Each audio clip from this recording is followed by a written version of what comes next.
जाखांफैयो रोमै रोमै जोंनि लकेलनिनो ठिकादारफोर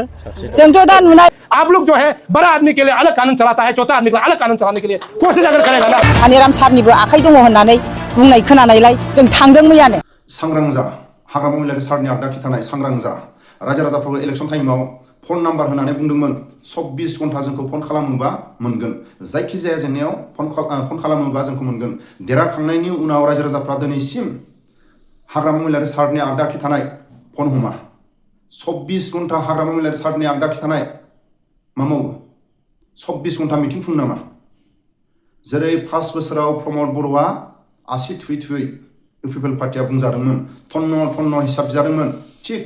हाग्रामा महिलारि सारनि आगदा खिथानाय 5 बोसोराव सांग्रां जानानै था रायजो राजाफोरखौ बुंनाय नंखाय बाथ्रा बुंनाया रायजो राजाफोरनि जेंनायाव फन खालामोबानो जोंखौ हरनि 1टा 2टा जायखिजाया टाइमाव जोंखौ मोनगोन दिनैसिम फन हमा मा मावो हाग्रामा महिलारि सारनि आगदा खिथानाय मा मावो हाग्रामा सारनिसिम खावलायनाय थाबाय बे हाखौ जोंनो बानायनानै होथारनांगोन जों हगारा फाथा खालामना होथारनांगोन जों मानसि थैनानैबो थांबाय जोंनि लोगोफ्रा बेनिखायनो जों दा हगारा मानसि थैनानैबो थांबाय जोंनि लोगोफ्रा बे हायाव जोंनि लोगोफ्रा थैबाय बे हाखौ जों नागारा हाग्रामा महिलारि सार बे हाखौ जोंनो नांगौ जेब्लासिम दावराव देख्रेब सार थागोन अब्लासिम बर'फोरनि जेंनायाव गसंगोन बर' ठिकादारफ्रा मालाबाबो सोरनिबा हा हु सेग्रा नङा सोरनिबा आखाइ दं नामा बर' ठिकादारफ्रा सोरनिबा हा हु सेग्रा नङा सोरनिबा आखाइ दं नामा जेब्लासिम दावराव देख्रेब सार थागोन अब्लासिम बर'फोरनि जेंनायाव गसंगोन बे हाखौ जों नागारा बे हाखौ बर' बिमाफोरनो नांगौ भिडिअनि फुटेजखौ खोनासंलांबा स्पष्ट बुजिगोन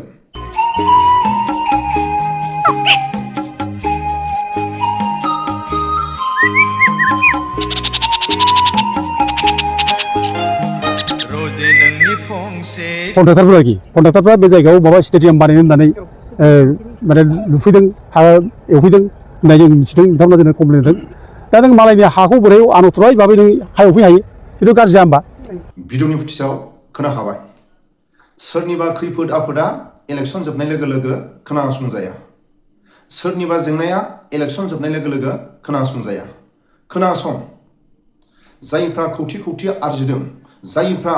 सरकाराव फैनाय लोगो लोगो जायफ्रा थाखा फैसा आरजिनो हायो बै गेदेमाफोरनि इनकाम बिटिसि इलेक्सन आरो एमपि एमएलए इलेक्सन बे समाव जायफ्रा बेफार मावो जायफ्रा बिटिसि इलेक्सन फैनाय लोगो लोगो बेफार जायफ्रा एमपि एमएलए बेबायदि इलेक्सन जायोबा साफा सानै गेदेमाफोरनि थाखाय बेफार जायखिजाया इलेक्सन फैनाय लोगो लोगो जाम्बा जाम्बि गेदेरमा रायजो राजाफोरनि खाथियाव थांनानै जों खुंथायाव फैनाय लोगो लोगो जायखिजाया जेंनायाव जों हेफाजाब मदद होगोन कन्टेक्ट नाम्बार लाखि मबाइल नाम्बारखौ लिरनानै ला जायखिजाया जेंनायाव जों फैगोन जोंनो खबरल' हर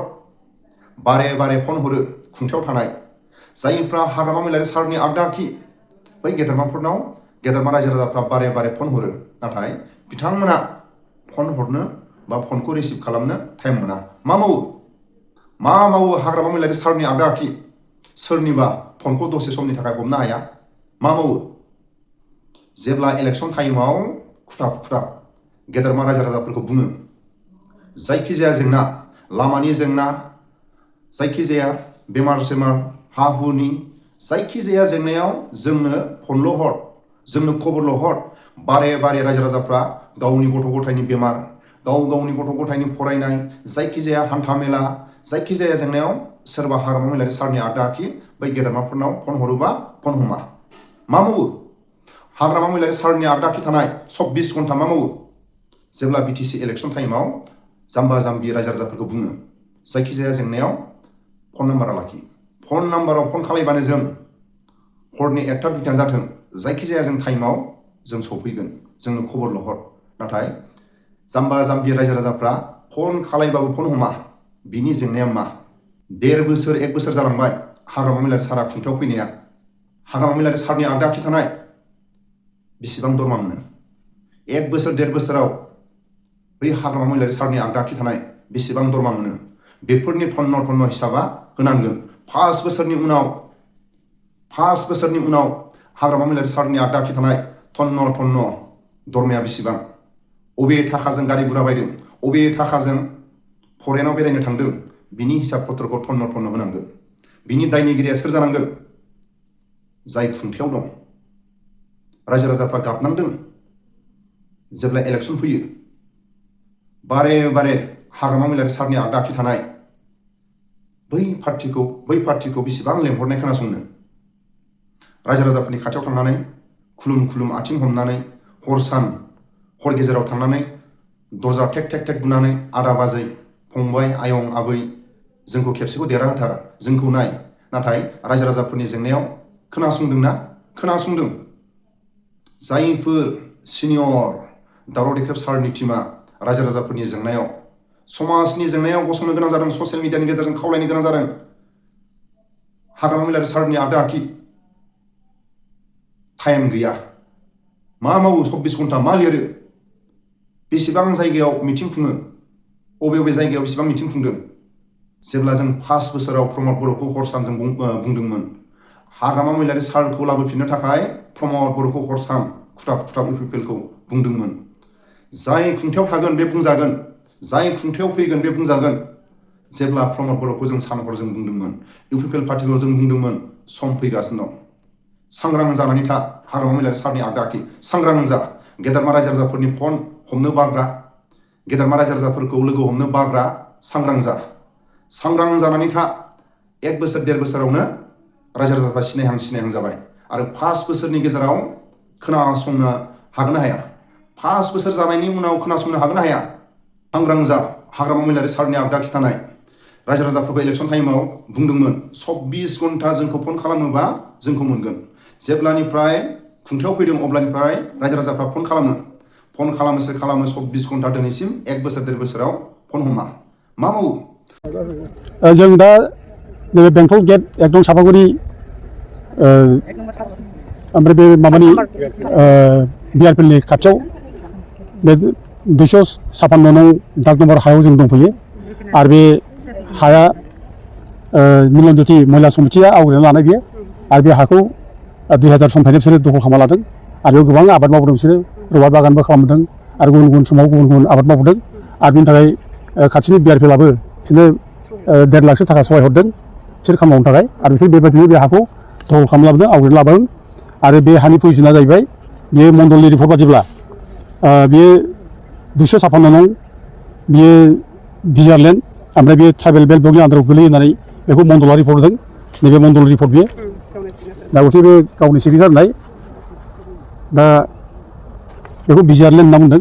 दा ट्राइबेल बेल्ट ब्लकनि आन्दाराव दा बे हिसाबै बे ट्राइबेल मानसिफोरा जमा दं आरो माखासे राजबंसिफोरबो दंफायो। राजबंसिफ्रा बे जायगानि फुराना मानसि बे जायगायाव गोदोनिफ्राय थाबोनाय मानसिफ्राबो आरो ओरैनोबाबो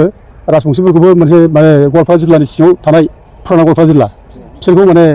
प्रटेक्टेड क्लास होननानै बिसोरखौ माने माबायाव आयेनाव स्वीकृति होदों माने थलुवा राजबंसिफोर जायफ्रा फुराना राजबंसिफोर बिसोरखौ बुंदों आरो दा गथे बेयाव बिसोरो ज' जालायनानै जे मिलन ज्योति महिला कमिटि दानानै जे बिसोर हाखौ आवग्रिना लादों आरो बे हाखौ बिसोर मोननांगौ आरो मोनगोन बिसोरो बेखौ रावबो बादा होनो हाया आरो अलरेडि बिसोरखौ माने बे हाखौ दखल खालामना लादों होननानै जा मण्डल रिपर्ट होबाय बे मण्डल रिपर्ट होनायनि उनाव ओमफ्राय थांनाय बोसोराव बिसोरनो बे हाखौ एलटमेन्टबो होनाय जाबाय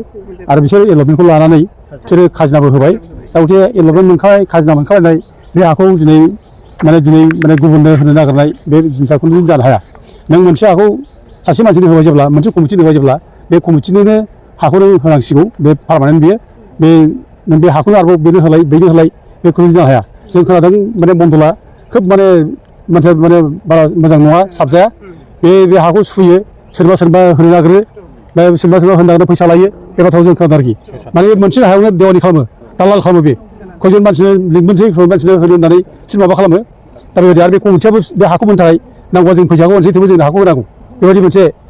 माने माबाखौ खालामबाय थादों मण्डला दा बेबायदि दा खालामथों मण्डला बिदि खालामना हाया वान्स बे माने एलटमेन्ट जाबाय जेब्ला बे कमिटि नामाव बे कमिटियानो मोननांगौ आरो बेखौ गोदान मानसिनो होनो नागिरनाय बे खुनु जानो हाया आरो जों खोनादों बे महिला कमिटि मानसिफ्रा जोंनो खोन्थादों बे जायगायाव माने हाग्रायाव फैदों आरोखि बिसोरो बेयाव माने आवग्रिनानै लाखानाय बे हाखौनो हाग्रायाव फैदों मण्डला होदों नामा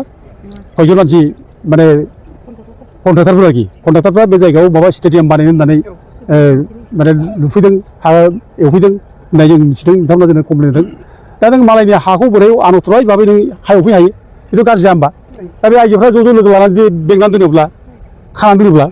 बेखौ मा खालामनो फालाय पुलिसा बेखौ सहाय होनाय नङा नोंखौ सोर थोनदों आनअथराइजलि मालायनाव थांनानै नोङो हाया एवहै हा नोङो नोंनि हाया जुदि नोंनि दखलाव दंब्ला नोंनाव नामजारि दंब्ला नोंनि हाखौलाय जों थांनानै बे हाखौ जों आवग्रिना लाहैनो हागोन नामा जोंथ' हायाना जों माबा मोनसे खालामनो हागोन नामा हायाना दा गथे नों मालायनि एल'मेन्ट जाखानाय हायाव नों फैनानै हा एवफैनाया बे इलिगेल बे आनअथराइज बे आरो बे माने पानिसेबल बे खुनुदिन जानाया बिदि मोना दा नोङो माने स्टेडियामाव बानायगोन होननानै माखासे कन्ट्राक्टरा बुंदों दा बिनि गेजेरावनो नैबे माने महिला कमिटिया मैया थांनानै ज' लकेल एमएलए फानिराम ब्रह्मनाव थांबाय फानिराम ब्रह्म थांनानै सोंहैबाय जे जोंनि हाखौ नों मानो बिदि खालामनो हाखो जोंनि हाखौ सेन नागिरबाय माने स्टेडियाम बानायनो हाग्रा एवदों मादों बिसोर कमप्लेन फानिराम ब्रह्म एमएलए गावनो स्वयं बुंबाय आं जेबो मिथिया आंहा बिदि माने खुनु पलिसिबो गैया बे नोंसिनि हायाव जों मानो बिदि खालामफालाय जोंथ' जोंहाथ' बिदि पलिसिबो गैया जों आं माने बेखौ मिथिथारा जोंहा बिदि पलिसि गैया आं जेबो मिथिया बे बाथ्रा बुंदों आरोखि सासे एमएलएआ जेबो मिथिलायै एमएलएनि नलेजाव गैयै बे जायगायाव डेभेलपमेन्ट सोर खालामनो थांबाय बे सोर माने माबा स्टेडियाम लुनो जादों बेथ' इलिगेल बियो स्टेडियाम लुनोबा लकेल एमएलए लकेल इएमफोरजों लकेल एमसिएलएफोरजों सोमोन्दो लाखिनानैसो जागोनथ' दा बिसोर सोमोन्दो गैया मुगैया सोर कन्ट्राक्टर बिसोरो माने बे कन्ट्राक्टरफ्रा हयथ' बिसोर खायदा खालामदों बे हाखौ दखल खालामनो नागिरदों बिसोरो बे हाखौ गावसोरनि कब्जायाव लाबोनो नागिरदों आरो बे मन्दला हयथ' थुलुंगा दं बेखौ मन्दला देवानि आं खोनादों आरोखि बे फैसा जायै मन्दला माने हाखौ बेनोबो होनो नागिरो बैबो होनो नागिरो दालाल टाइप आरोखि थारमाने बे कन्ट्राक्टरफोरनो बेनो थुलुंगा होदों आरोखि नोंसोर एप्लाइ खालाम आं माने हाखौ माबा खालामनो हागोन फुराब खालामगोन होगोन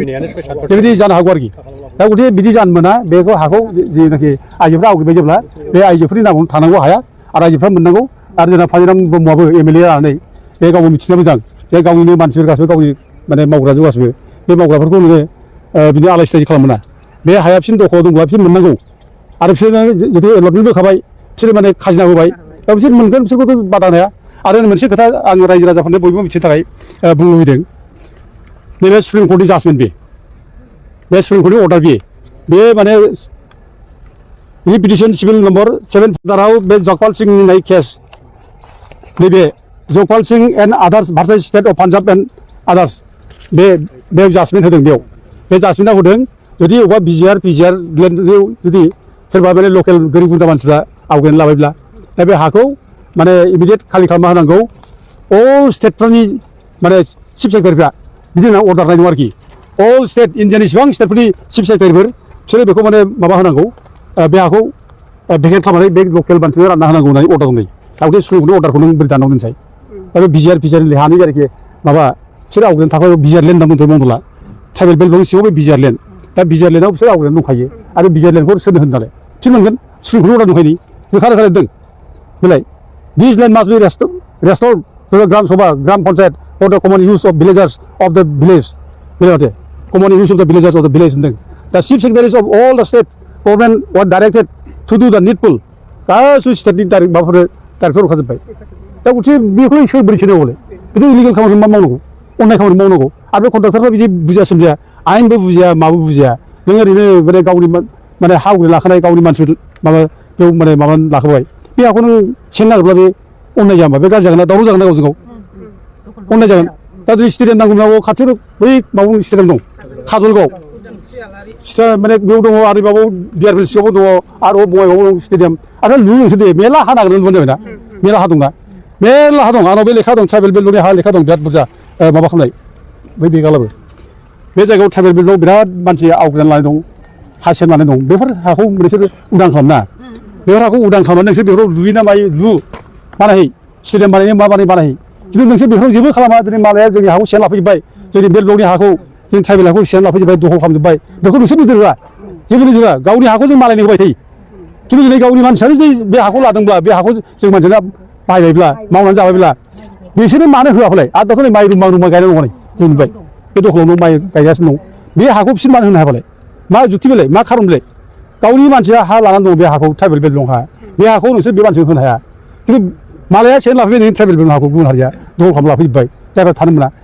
बिसोरो उदां होबाय बिसोर जेबो खालामनो हाया बिसोर लाहैना बे जेराव बिसोर माने इलिगेल भाबै थानानै दं ट्राइबेल बेल्टआव हाबनानै दं बे हायाव नोंसोर थांनानै लाहै बे जायगायाव हाग्रा एवहै बे जायगायाव स्टेडियाम बानायनो थाखाय प्रप'जाल हो जोंहा मा बुंनांगौ दंबालाय आयेनाबो नोंसोर बादा होना आयेनाबो सापर्ट मोनसे हेफाजाब होगोन ट्राइबेल बेल्टनि हाखौ नोंसोर उदां खालाम आरो नोंसोर खबजाव ला बेयाव मालाया हाबनो मोना थानो मोना जेराव मारै हासियानो लादों मालाय बेखौ जोंनि माने जायनाखि दा बे कन्ट्राक्टरफोर स्टेडियाम बानायना दों बिसोर थां मेरला नै आंनाव माबानि सिडली सिडली सार्केल आन्दाराव मेरला हा दं नै ट्राइबेल बेल्टनि जेराव माने माबानाय माने गुबुनफ्रा हाबनानै थानाय दा गथे बेफोर ट्राइबेल बेल्टनि हायाव जायफ्रा हाबनानै थाबाय बे हाखौ उदां खालाम आरो बेफोर जायगायाव स्टेडियाम बानायनो बानायहै जाफुदिया खिन्थु बे हाखौ जेराव जोंनि आइजोफ्रा आवग्रिनानै लाखाबाय बे हाखौ बिसोरनो हो बिसोर लाथों बिसोरनो मा खालामनानै जायो लाथों बे जायगायाव दा बेखौ जों दा दिनै माने खावलायहरो आरो जों गोख्रोङैनो बुंनाय जायो बिसोरखौ मदद होबाय थागोन बे आइजोफोरखौ जों 2 बोसोरनि खाजोनाबो होबाय जोंथ' खुनु हगारनो हाया दा जोङो बेनिखायनो जोंनि मानगोनां बिटिसिनि हाग्रामा सारनिसिम खावलायनाय थाबाय बे हाखौ जोंनो बानायनानै होथारनांगोन जों हगारा फाथा खालामना होथारनांगोन जों बहुद खस्थ' खालामबाय गोबां मानसि थैनानैबो थांबाय जोंनि लोगोफ्रा बिनिखायनो जों दा हगारा दा जों बाव स्टेडियाम बानायनोबो होआ जोंनि हाखौ दिनै सुनो फैनो नागिरदोंमोन बेनिखायनो जों दिनै बे खामानिखौ मावनाय जादों 2000 सननिफ्रायनो जोङो दखलाव दङ